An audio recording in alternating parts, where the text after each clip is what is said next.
السلام عليكم. احنا النهارده على طريق مصر اسكندريه الصحراوي كيلو 70. بنصور ارض 10 فدادين في منتجع كله فيلل، كله قطع اراضي فيلا وارض زراعيه. القطعه دي 10 فدان معروضين للبيع، سعرهم ممتاز. هنعرفه دلوقتي، هنعرف بقيه التفاصيل كلها. دي الفيلا على مساحة فدان، متصورة ومفصولة عن ال9 فدادين اللي وراهم.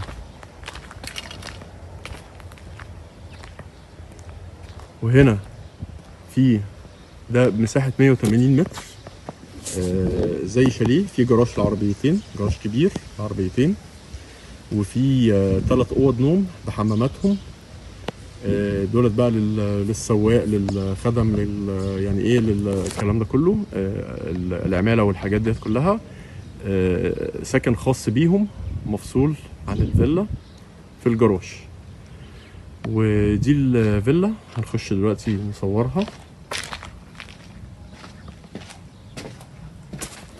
التشطيب بتاعها قديم، التشطيب بتاعها كله قديم.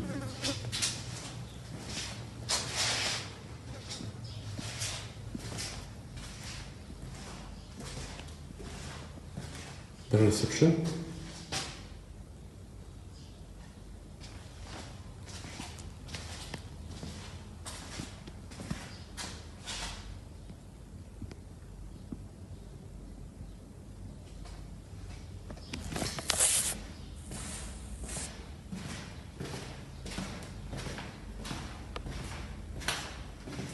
وده المطبخ.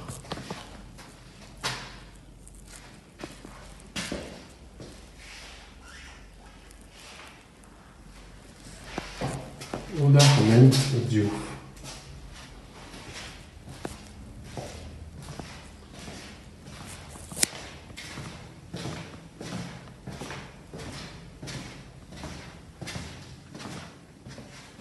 هنا دي غرفة ماستر الحمام بتاعها.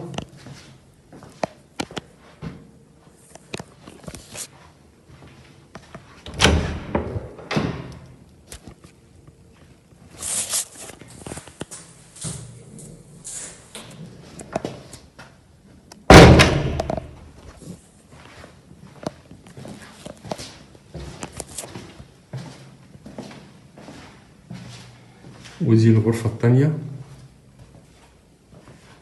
برضو بالحمام بتاعها.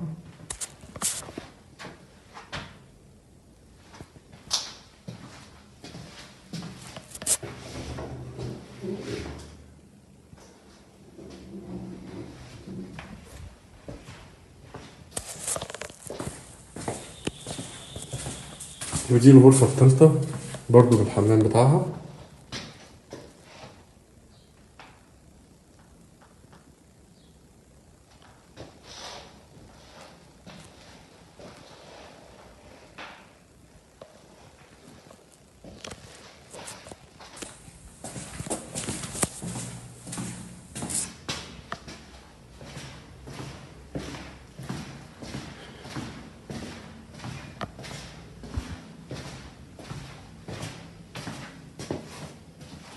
ودي غرفة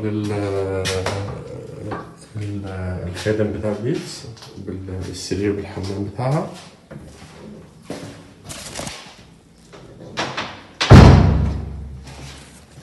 وهنطلع الدور اللي فوق.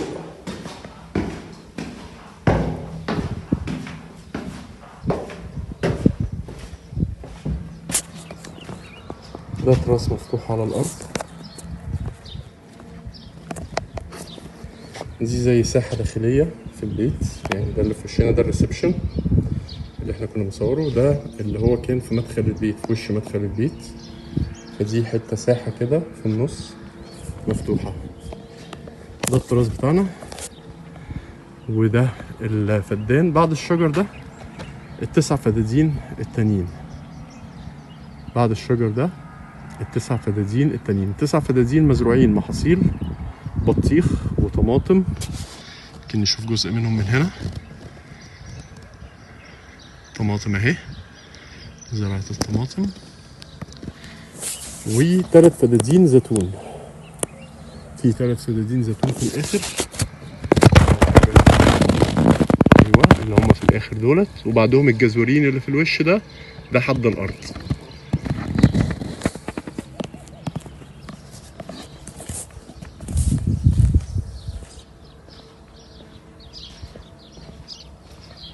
هنا في اوضه كمان بحمام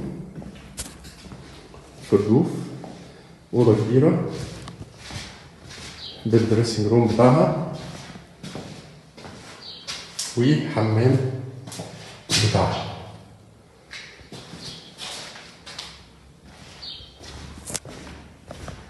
فيلا كبيرة ما شاء الله، بس هي التشطيب بتاعها قديم ومتسابة بقالها كتير، بقالها سنين متسابة.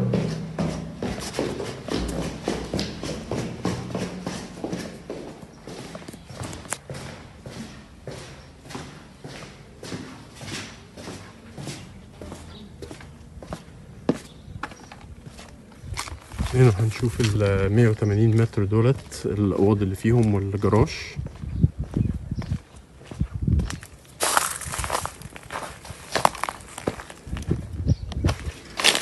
المية هنا فيها خط مية عمومي لمية الشرب للأراضي كلها، للقطع كلها.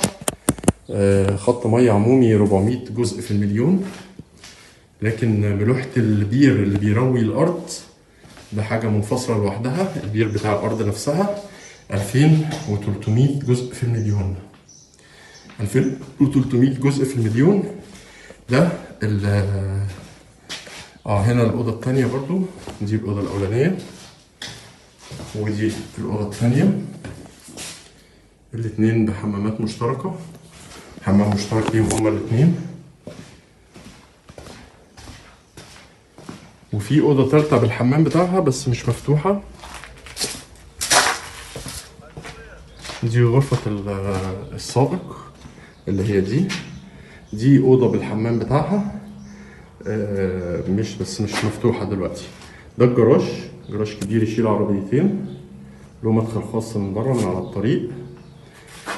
زي ما قلنا المية بتاعت الأرض في خط مية عمومي 400 جزء في المليون، فأنت بتركب فلتر 7 مراحل بس في الفيلا وتشرب مية منها. أما مية الري اللي هي البير بتاع الأرض، الملوحة بتاعته 2300 جزء في المليون. لو عايز تدق بير وتجيب مية ملوحة 300 و400 جزء في المليون، بتدق بير على عمق حوالي 300 متر، على عمق حوالي 300 متر. له حسبة ولكن هو تكلفته مش عالية. يعني أنا كنت حسبتها قبل كده بس مش فاكر الحسبة بتاعته. هو متر الدق بالمواسير، متر الحفر بالمواسير بتاعته ب700 جنيه. 700 في 300 حوالي 210,000 البير. والترومبة الغاطس بتاعته بحوالي أعتقد 85,000 في الرينج ده، الترومبة النظيفة.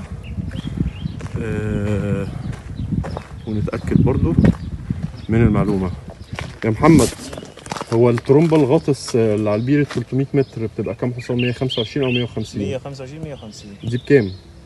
فلوس؟ تعمل لها كام؟ لا في دي يعني من 40 ل 60. من 40 ل 60؟ وفي 80 حسب النوع. ما انا بقول 85. انا فاكر ان انا سالت عليها المره اللي فاتت كانت بحوالي 85. الالماني حاجه نظيفه. حسب النوع. يعني هنقول الترومبه النظيفه ب 85، نقول كله على بعضه 300,000 بالترومبه بتاعته. فدي ده برضو مش مبلغ كبير. 300,000 يبقى معاك بير ومعاك بالترومبه بتاعته مشغله، فده مش مبلغ كبير. تجيب ميه 300 جزء و400 جزء في المليون، تزرع عليها كل حاجه، عنب، مانجا، موز، كل حاجه عايز تزرعها.